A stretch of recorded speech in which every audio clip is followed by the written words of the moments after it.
شرور أنفسنا ومن سيئات أعمالنا من يهده الله فلا مضل له ومن يضلل فلا هادي له وأشهد أن لا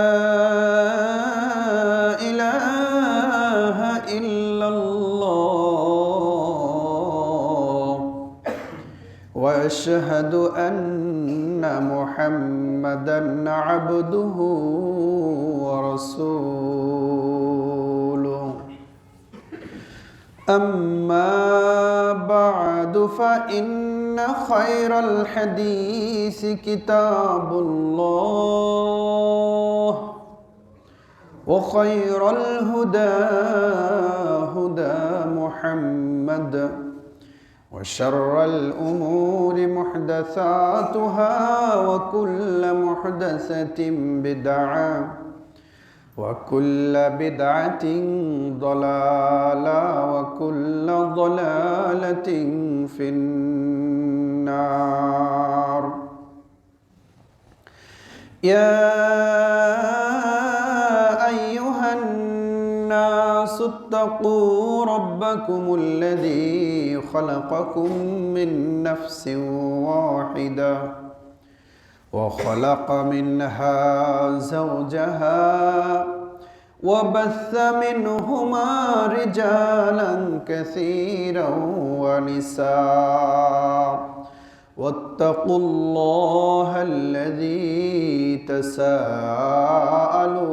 به والأرحام إن الله كان عليكم رقيبا يا أيها الذين آمنوا اتقوا الله وقولوا قولا سديدا يصلح لكم أعمالكم ويغفر لكم ذنوبكم ومن يطيع الله ورسوله فقد فاز فوزا عظيما يا أيها الذين آمنوا اتقوا الله حق تقاته ولا تموتن إلا وأنتم مسلمون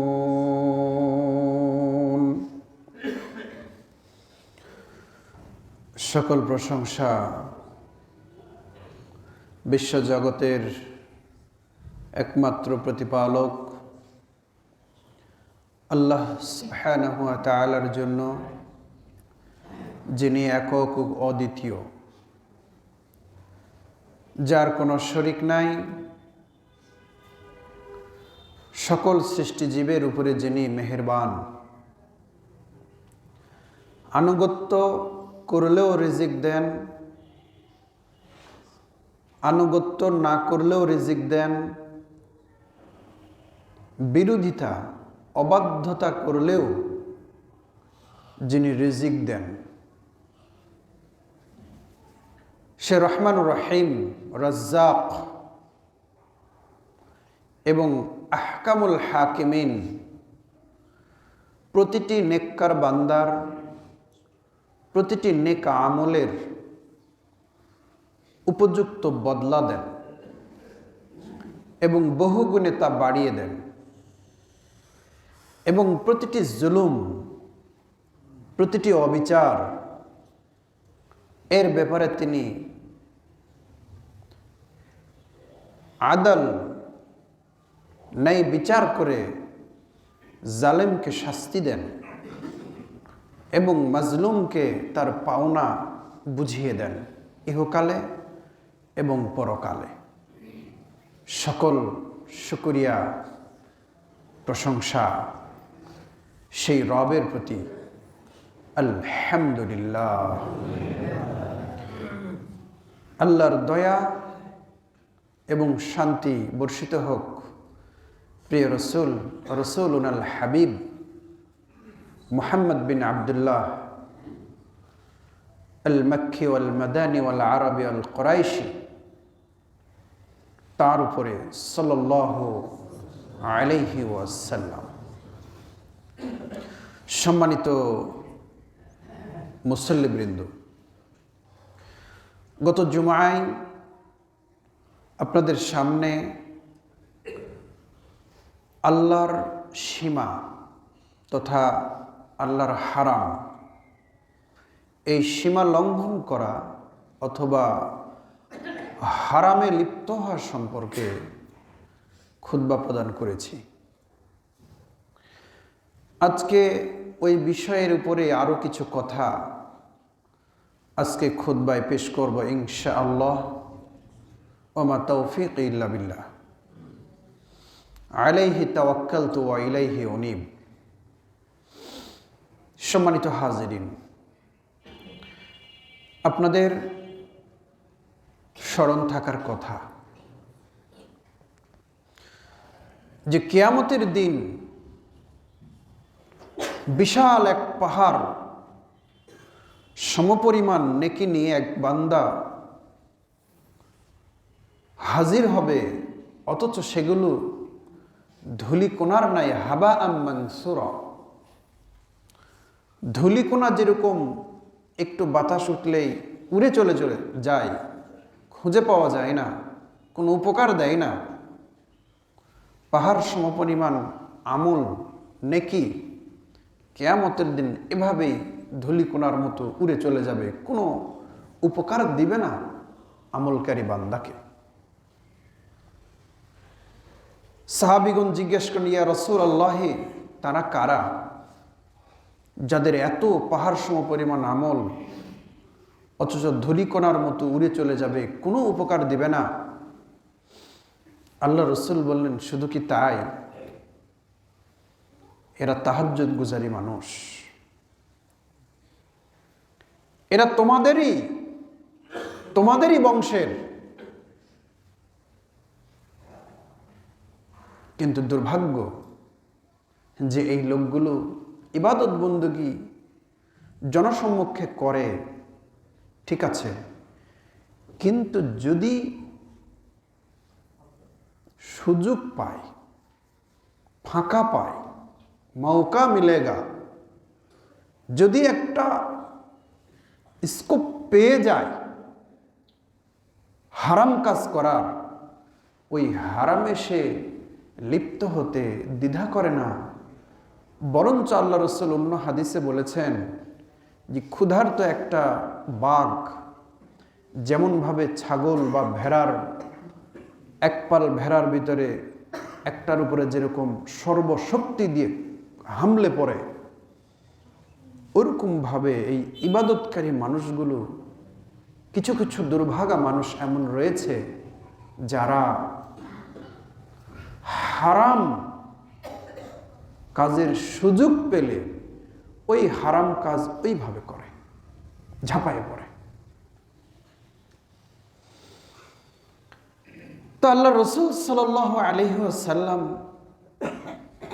এই আল্লাহর হারাম তথা আল্লাহর হুদুদ, আল্লাহর সীমা যেন কেউ অতিক্রম না করে, এ ব্যাপারে আল্লাহ এবং তার রসুল উম্মতকে বড় সতর্ক করেছেন, ভয় দেখিয়েছেন, সাবধান করেছেন যে এটা হলো এত কঠিন যে হারামের বিপরীত ইবাদত কাজে আসছে না।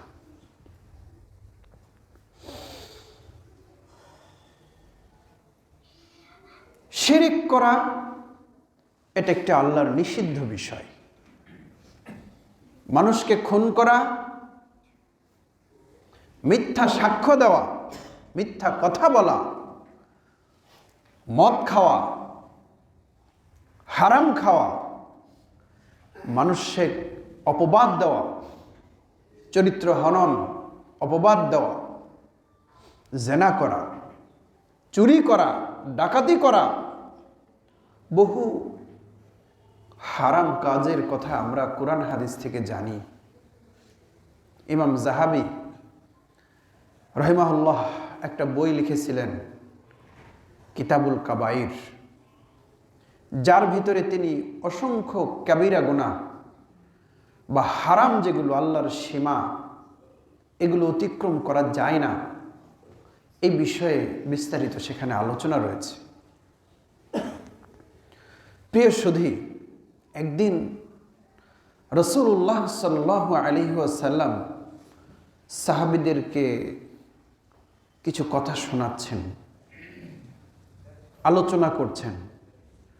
তেমত অবস্থায় আবু হুরায়রা রাদিয়াল্লাহু তাআলা আনহু বলেন যে একদিন রাসূলুল্লাহ সাল্লাল্লাহু আলাইহি ওয়াসাল্লাম আমাকে বললেন বা আমাদেরকে বললেন, মান ইয়াখুযু মিন্নি হাযিহিল কালিমাত ফায়ামালু বিহিন্না আও ইউআল্লিমু মান ইয়ামালু বিহিন্না। আমি তোমাদেরকে কিছু কালিমা, কিছু কথা এখন বলতে যাচ্ছি। তো তোমাদের কে আছো এই কথাগুলো সে আমল করবে। 2, যে আমল করবে তাকে আবার এটা শিখাই দেবে, পৌঁছাই দেবে। কে আছো? নিজে আমল করবে এবং যে আমল করতে চায় তাকে শিখিয়ে দেবে, তার কাছে এই জিনিসটা জানিয়ে দেবে। আজ থেকে প্রায় 1450 বছর আগে রাসূলুল্লাহ সাল্লাল্লাহু আলাইহি ওয়াসাল্লাম এই কথাটা বলেছেন, সাহাবীগণ আমল করেছেন, শিখিয়ে দিয়েছেন আরেকজনকে। তিনি তারপরে কে এই করতে করতে করতে করতে হাদিসের পাতায় লিপিবদ্ধ হলো। আজকে এতদিন পরে এসে আমি আপনাদের সামনে ওই কথাগুলো বলতে পারছি। আল্লাহ, তোমার নবীর এই হাদিস যাদের মাধ্যম দিয়ে এতদিন পরে আমাদের কাছে পৌঁছে যাচ্ছে, সেই সকল আলেম, মুহাদ্দিস, সেই সকল আল্লাহওয়ালা ব্যক্তি, আল্লাহ তুমি তাদের সকলকে ক্ষমা করে দাও। তারা কষ্ট করে এই হাদিসগুলোকে সংরক্ষণ করেছিলেন, লিপিবদ্ধ করেছিলেন। আজকে আমরা সেগুলো সংগ্রহ করে আপনাদের সামনে বলতে পারি। আল্লাহু আকবার। এটা যত সহজ মনে হচ্ছে, এ পথ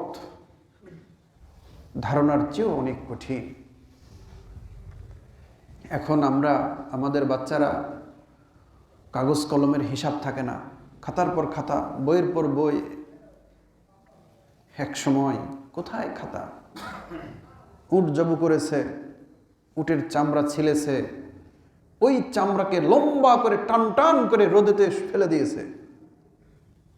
এরপরে বাবলা গাছের রস, তখনকার প্রযুক্তি, এখনকার না। তখন বাবলা গাছ পাওয়া যেত। বাবলা গাছের রস, চামড়ার রস থেতলে সেই রস ওই উটের চামড়ার উপরে যেই সাইডে লোম না, লোমের বিপরীত যেটা, গোশতের সাথে যেটা লেগে থাকে, ওটাতে দিয়ে তারা রোদে শুকায় নিছে, জীবাণু মুক্ত করে। যখন শুকিয়ে গেছে, আমরা যেভাবে কম্বল ভাঁজ করি সেভাবে তারা ভাঁজ করেছেন।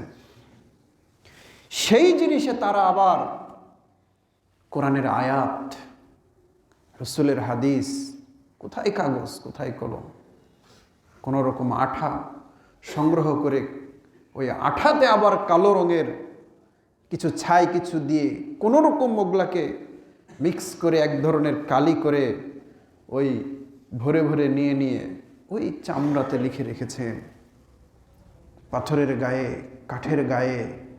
এভাবে কোরআন হাদিস সংরক্ষণ তারা করে গেছিলেন। আমরা এখন ফোন খুলে, স্ক্রিন খুললেই আমরা তো সব দুনিয়ার নলেজ এক জায়গায় পেয়ে যাই, কিন্তু এই পথ অত সহজ নয়। আবু হুরায়রা রাদিয়াল্লাহু আনহু বলেন,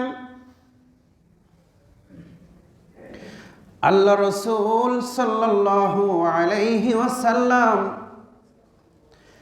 একদিন আমাদেরকে বললেন, মান ইয়াখুযু মিন্নি হাযিহিল কালিমাতি ফায়ামালু বিহিন্না আও ইউআল্লিমু মান ইয়ামালু বিহিন্না। ক্বালা আবু হুরায়রা কুলতু আনা ইয়া রাসূলাল্লাহ। আল্লাহ রাসূল বলেন, কে আছো? আমি যে বাক্যগুলো এখন বলবো এগুলো তোমরা আমল করবে। কে আছো যে আমল করবে তার কাছে এটা পৌঁছে দেবে? আবু হুরায়রা বললেন, হে রাসূল, আমি। তিনি ইলম অর্জনের প্রতি অত্যন্ত আগ্রহী ছিলেন। এই জন্য যদি কোনো ব্যক্তি 5টা হাদিস জানে, কোনো তালিবুল ইলম যদি জীবনে 5টা 10টাও যদি হাদিস পড়ে, তো দেখবেন একটা হাদিস আবু হুরায়রা রাদিয়াল্লাহু আনহুর বর্ণিত। আল্লাহু আকবার। আল্লাহ তাকে এভাবে কিয়ামত পর্যন্ত সারা বিশ্বে কবুল করেছেন। আল্লাহ কবুলিয়াত দিয়ে দিয়েছেন। জোর করে কবুলিয়াত হয়? জোর করে মূর্তি বানালেই মানুষের অন্তরে জায়গা পাওয়া যায়? স্বামীর মূর্তি, বাপের মূর্তি, ভাইয়ের মূর্তি হয় না। এটা কবুলিয়াতের ব্যাপার। আল্লাহ কবুল করতে হয়। আল্লাহ রাসূলকে যখন আবু হুরায়রা বললেন, হে রাসূল, আমি রাজি আছি ওইটার উপরে আমল করব, এবং যারা আমল করতে চায় তাদেরকে ওইটা আমি শিখিয়ে দেব। সেই আবু হুরায়রার ওই শিক্ষা আজকে বটতলীর জুমাতে ওই শিক্ষাটা আজকে প্রচার হচ্ছে। ওই আবু হুরায়রা রাসূলের কাছে শিখেছিলেন, তিনি আরেকজনকে বলেছেন, তিনি আরেকজনকে বলেছেন, এই আজকে এই পর্যন্ত। আল্লাহ রাসূল বলেন, আল্লাহ রাসূল এবারে আবু হুরায়রার হাতটা ধরলেন। আখাযা ইয়াদি। আবু হুরায়রা বলেন যে আখাযান নবী সাল্লাল্লাহু আলাইহি ওয়াসাল্লাম ইয়াদি। রাসূল সাল্লাল্লাহু আলাইহি ওয়াসাল্লাম আমার হাত ধরলেন। ফাআদ্দা খামসান, 5 পর্যন্ত গুনে গুনে বললেন, 1 2 3 4 5। গুনে গুনে আবু হুরায়রাকে 5টা কথা বললেন। এর মাঝে একটা কথা, আবু হুরায়রা, ইত্তাকিল মাহারিম তাকুন আবাদান নাসি।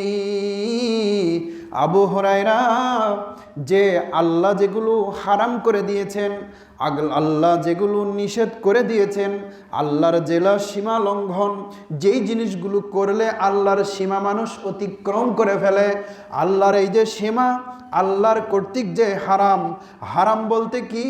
আল্লাহ যা নিষেধ করেছেন তা হারাম, আল্লাহ যা আদেশ করেছেন তা পালন না করাও হারাম। হারাম দুই ভাবে নিতে হবে।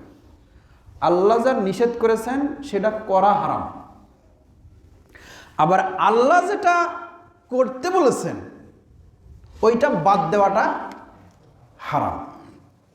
কথাটা বুঝে আসলো কিনা?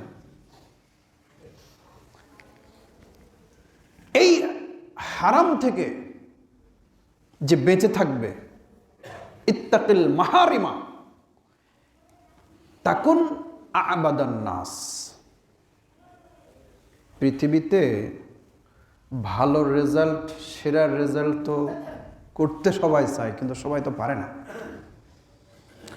আল্লাহর মাহবুব বান্দা তো হতে চায়, কিন্তু সবাই তো হতে পারে না। সবচেয়ে আল্লাহর আনুগত্যশীল ইবাদতকারী বান্দা তো হতে মন চায়, কিন্তু হতে পারি না। কি করলে সবচেয়ে বেশি আল্লাহর ইবাদতকারী বান্দা হিসাবে আল্লাহ যাকে কবুল করবেন তিনি কে? তিনি হচ্ছেন ওই ব্যক্তি, আল্লাহ রাসূল বলেন যে ইত্তাকিল মাহারিমা, তুমি আল্লাহর এই হারামকৃত জিনিস থেকে তুমি বিরত থাকো। তাকুন আবাদান নাস, তুমি হবে মানুষের মধ্যে শ্রেষ্ঠতম ইবাদতকারী ব্যক্তি। আল্লাহ আলহামদুলিল্লাহ। তাহলে পৃথিবীর শ্রেষ্ঠতম ইবাদতকারী বান্দা কে হবে? আল্লাহ রাসূল বললেন, যারা হারাম থেকে বেঁচে থাকে।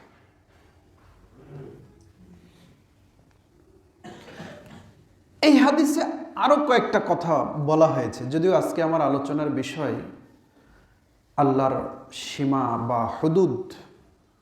এই হাদিসে নবী আবু হুরায়রাকে 5টা জিনিস বললেন। হাদিসটা বলা দরকার, সবসময় সব হাদিস খেয়ালও থাকে না, বলাও যায় না। 2 নাম্বার বলেন, আবু হুরায়রা তুমি গুনে নাও, এটা 1 নাম্বার।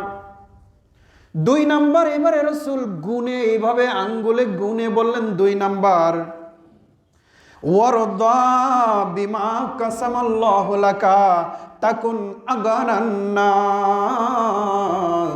আবু হুরায়রা, আল্লাহ তোমার তাকদিরে যা বন্টন করে রেখেছেন, তোমার নসিবে যা দিয়েছেন, এইটার প্রতি তুমি সন্তুষ্ট হয়ে যাও, সন্তুষ্ট থাকো। পৃথিবীর মাঝে যদি কোনো ধনী থাকে তো তুমি হলে সেই ধনী ব্যক্তি। এখানে একটা বিজ্ঞান আল্লাহ রাসূল সাল্লাল্লাহু আলাইহি ওয়াসাল্লাম বলেছেন, মানে ধনীকে আল্লাহ যা তোমাকে দিয়েছেন এটার উপরে সন্তুষ্ট থাকো। সন্তুষ্ট এটা জিনিসটা কিন্তু বুঝতে হবে। আল কানাআত, রাজি থাকা, খুশি থাকা। আল্লাহ তোমাকে যা দিয়েছে এটার প্রতি খুশি থাকো। তো আল্লাহ তোমাকে কি দিয়েছে? আল্লাহ আপনাকে আমাকে দুনিয়াতে চলার জন্য হাত পা চোখ কান দিয়েছে, পাশাপাশি নিঃশ্বাস গ্রহণের জন্য অক্সিজেন দিয়েছে, দেখার জন্য জ্যোতি দিয়েছে, শোনার জন্য শ্রবণ শক্তি দিয়েছেন, খাবারের জন্য রিজিক দিয়েছেন, পরার জন্য পোশাক দিয়েছেন, চলার জন্য বাহন দিয়েছেন। তবে সবাইকে আল্লাহ একই রকম সমান করে দেননি, দিয়েছেন কিন্তু একই রকম সমান করে সবাইকে। চোখ কান হাত পা সবার কিন্তু আছে। যে কোটি টাকার মালিক, তার যে হাত,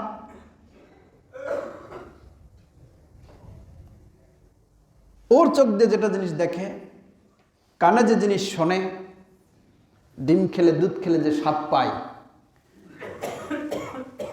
যার টাকা পয়সা নেই, ভিক্ষা করে যে চলে, ও ডিম খেলে কি ওর স্বাদ ভিন্ন নাকি? আর এর স্বাদ আলাদা? বরঞ্চ ডিমের যে স্বাদ, এটা থেকে আল্লাহ পার্থক্য করেছেন।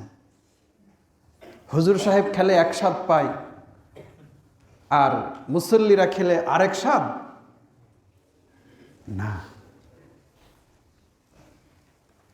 তবে কে কতটা ডিম খাবে, কার বাড়িতে কতগুলো মাছগোস্ত হবে, এগুলো আল্লাহ রব্বুল আলামিন ইমানদারদেরকে এগুলোকে ব্যালেন্স করে রেখেছেন, ভারসাম্য করে রেখেছেন।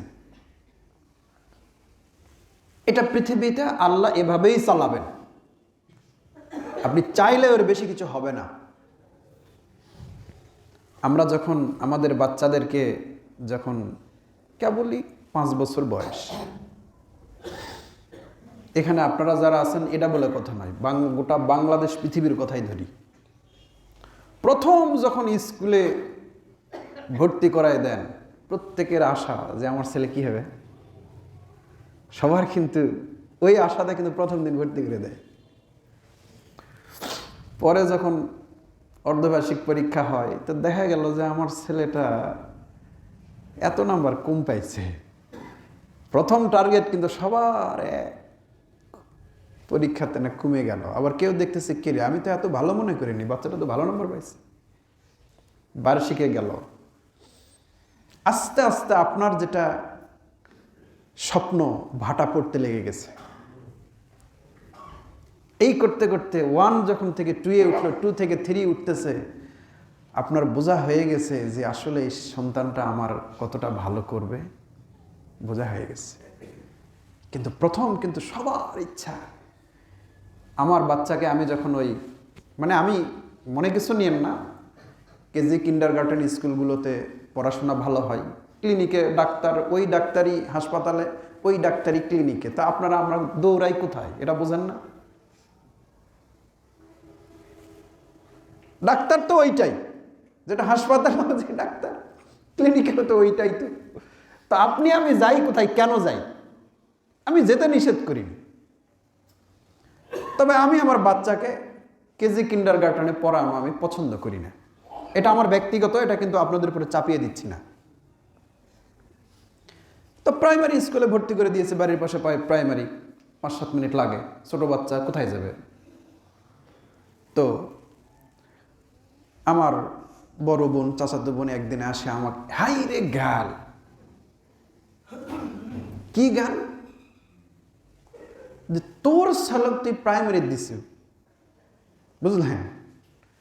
একটা ভ্যান চালক, রিক্সা চালক, সে তার চালক কেজি স্কুলে কি সুন্দর দেয়, আর তুই বলে শিক্ষিত মাস্টার মানুষ, হুজুর মানুষ, তোর আক্কেল হলো না চালক কোথায় ভর্তি করা লাগে? একটা ভ্যান চালক যে, না আপনারা যারা ভ্যান চালক আপনারা তো হারামের ভিতরে নেই, হালাল তো, মানে আমি একটা বোঝার জন্য বলছি, যে তুই বলে হুজুর মানুষ, বড় বোন তো ওনার সন্তানেরা আমার সমান, তুই বলে হুজুর মানুষ, মাস্টার মানুষ, শিক্ষিত মানুষ, তো ছেলেক কোথায় ভর্তি করা লাগবে, এই জ্ঞানটা তোর হয়নি? এটা হলো আমাকে এসে গালাচ্ছে। তো বাবার হে, বিষয়টা হলো অন্যদিকে না যে আলোচনাতেই থাকি। কি বলবো, আমরা আল্লাহ রসুল সাল্লাল্লাহু আলাইহি ওয়াসাল্লাম, আল্লাহ তোমাকে যেটা দিয়েছে এটাতে তুমি কি থাকো?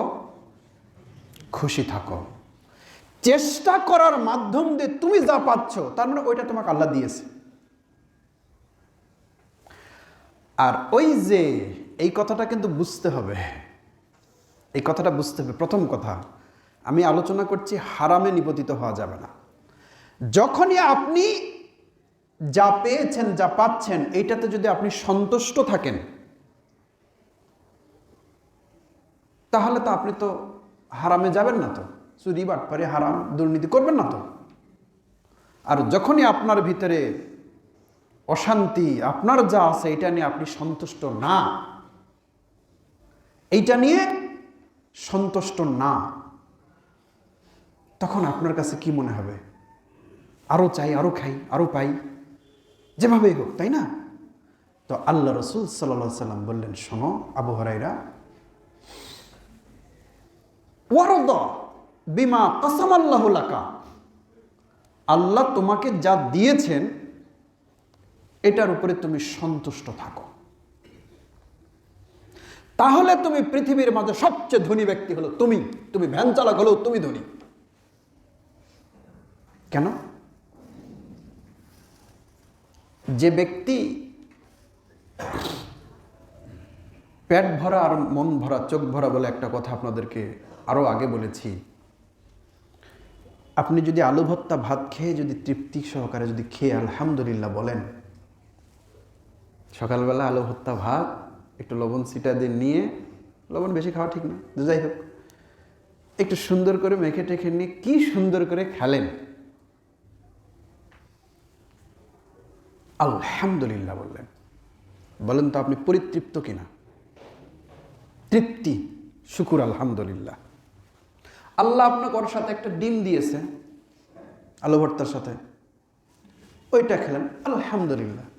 আবার দেখা যাচ্ছে যে আপনার পরিবারে ওই দিন সুন্দর করে খিচুড়ি, ভুনা খিচুড়ি রান্না হয়েছে, সকালের নাস্তা, আপনি খেয়ে আলহামদুলিল্লাহ, মানে যে যেটা খাচ্ছে সেই সেটাতে কি করবে? আলহামদুলিল্লাহ বলবে, শুকরিয়া করবে। পৃথিবীটা এমন, নিজের স্থানে যদি কেউ সন্তুষ্ট না হয়, ও জীবনে গোটা পৃথিবী দিলে আর সন্তুষ্ট হতে পারবে না। রাসূল বলেছেন, মানুষের প্রবৃত্তি এমন, এই গোটা পৃথিবীর মতো যদি দুটা পৃথিবী কাউকে দেওয়া হয় তারপরেও বলবে আরেকটা হলে ভালো হয়, কারণ ওর তৃপ্তি নেই। আর আপনি যদি, আপনার যদি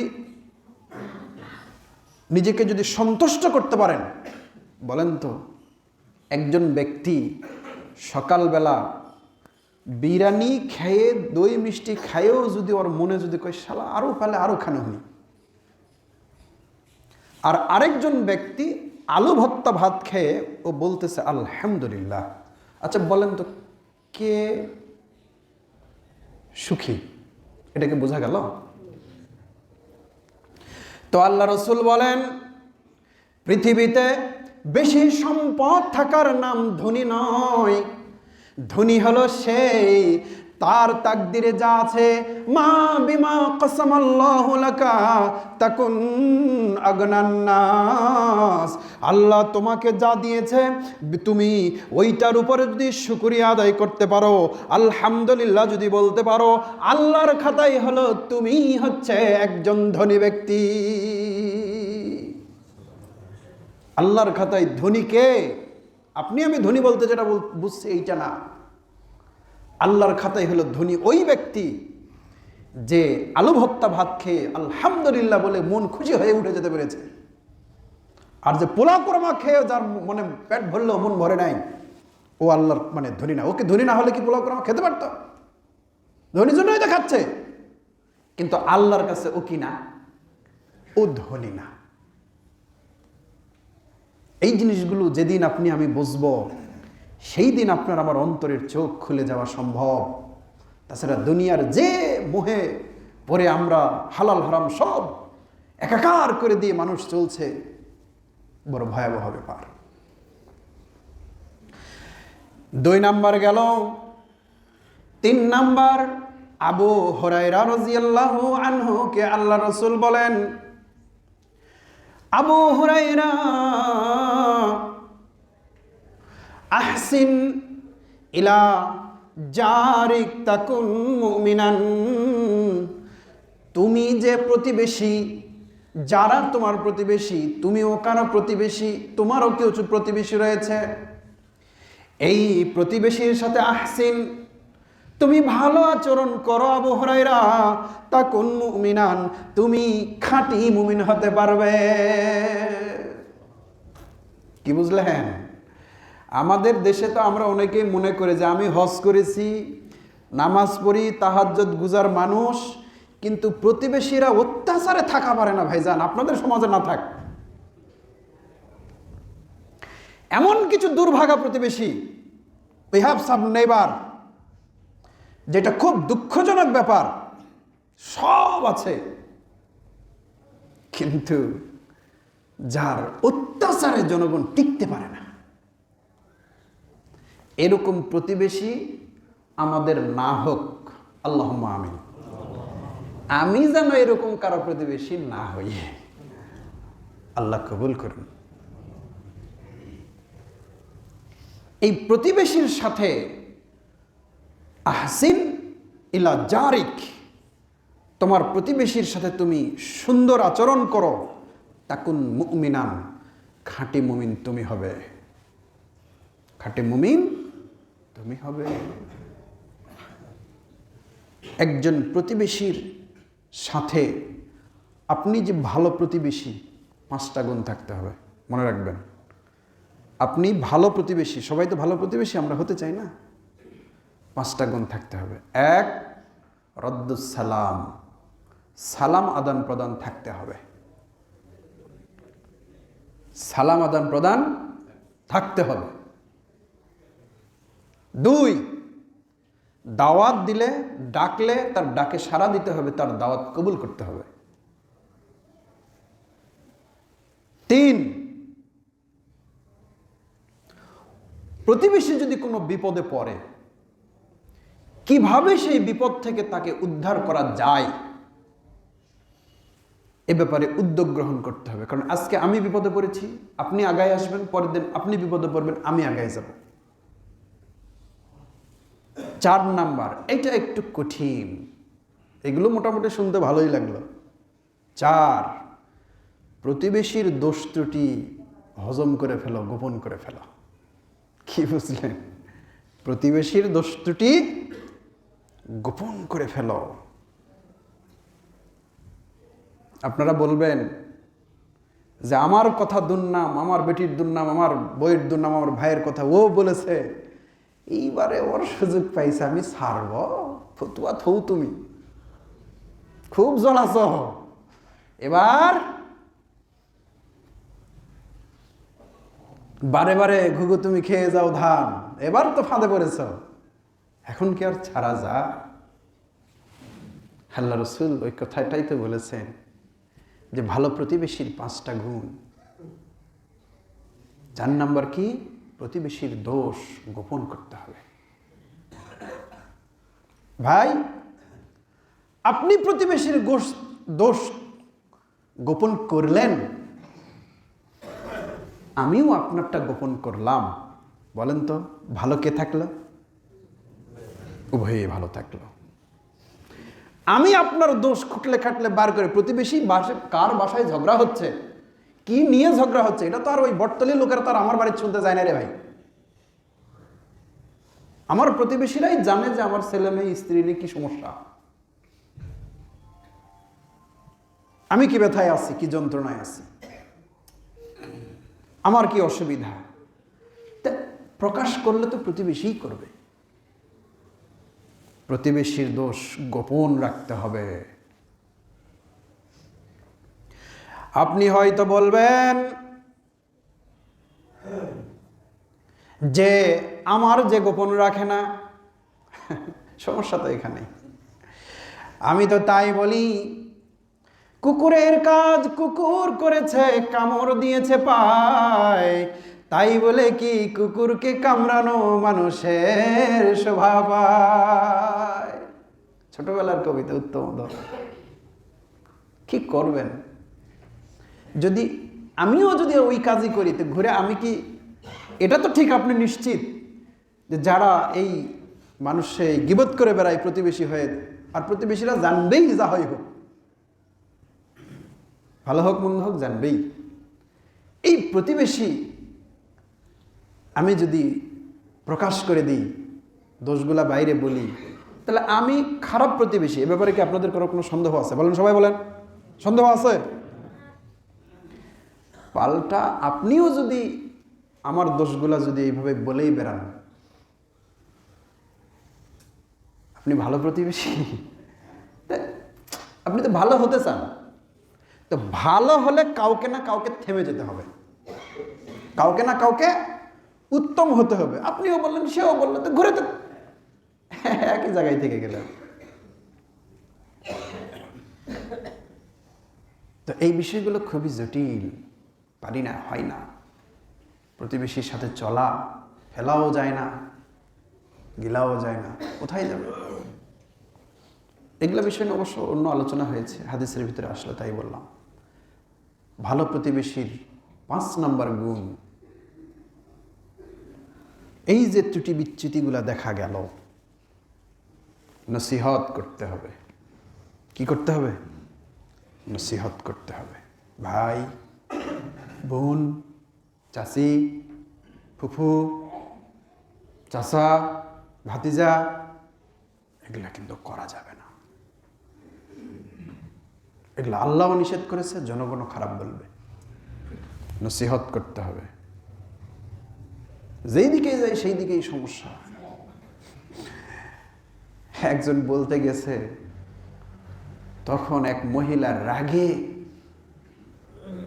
গোপন রাখছে দোষটা, চুপচাপ বলতে গেছে, যা হয় বলে দিই, বেটা শাসন করি। ওমা,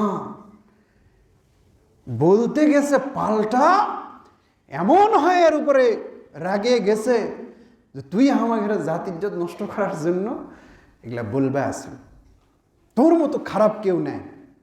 আরে ভাই, ও খারাপ হলে তো মানুষকে বলতো, তোমার কেন বলতে আসছে? এতটুকু বুদ্ধি নাই আমাদের সমাজের কোনো কোনো মানুষের। সমস্যা। তো প্রিয় হাজিরিন, বলছিলাম আল্লাহ রসুল সাল্লাল্লাহু আলাইহি ওয়াসাল্লাম আবু হুরায়রাকে বলেছেন, এরপরে কি, ওয়া আহিব্বু লিন্নাসি মা তুহিব্বু লিনাফসিকা, তুমি তোমার মানুষের জন্য সেই জিনিসটাই পছন্দ করিও যা নিজের জন্য তুমি পছন্দ করো।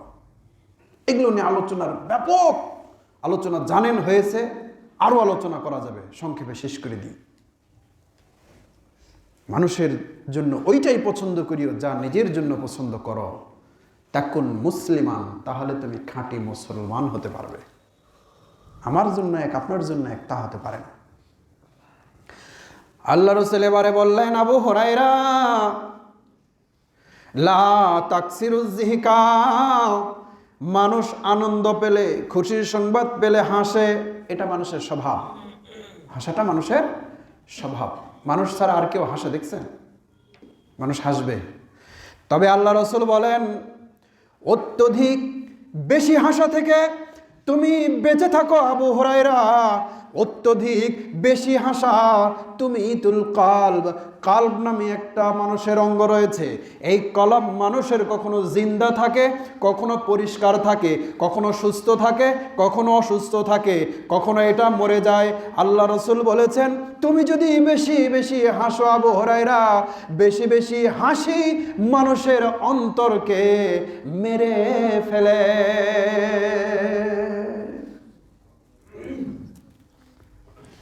প্রিয় সুধী, আলোচনার খুতবার শেষে আপনাদের সামনে আমরা এই নিবেদন জানাতে চাই, আজকের আলোচনার যে মূল কথাটা, যেখান থেকে এত দূর এসেছি, যে ওই ব্যক্তির মতো হওয়া যাবে না। নামাজ, রোজা, ইবাদত, বন্দেগী সব আছে, কিন্তু সুযোগ পেলেই হারাম খাই, সুযোগ পেলেই হারাম করি, সুযোগ পেলেই আল ঠেলি। এই হারাম করা, এই সুযোগে হারাম, এই জায়গা থেকে বেঁচে থাকতে হবে। প্রকাশ্যভাবে যেমন আল্লাহকে ভয় করতে হবে, গোপনেও এরকম কি আল্লাহকে ভয় করতে হবে। আল্লাহ আপনাকে আমাকে তৌফিক দান করুন, কবুল ও মঞ্জুর করুন। আল্লাহুম্মা আমিন।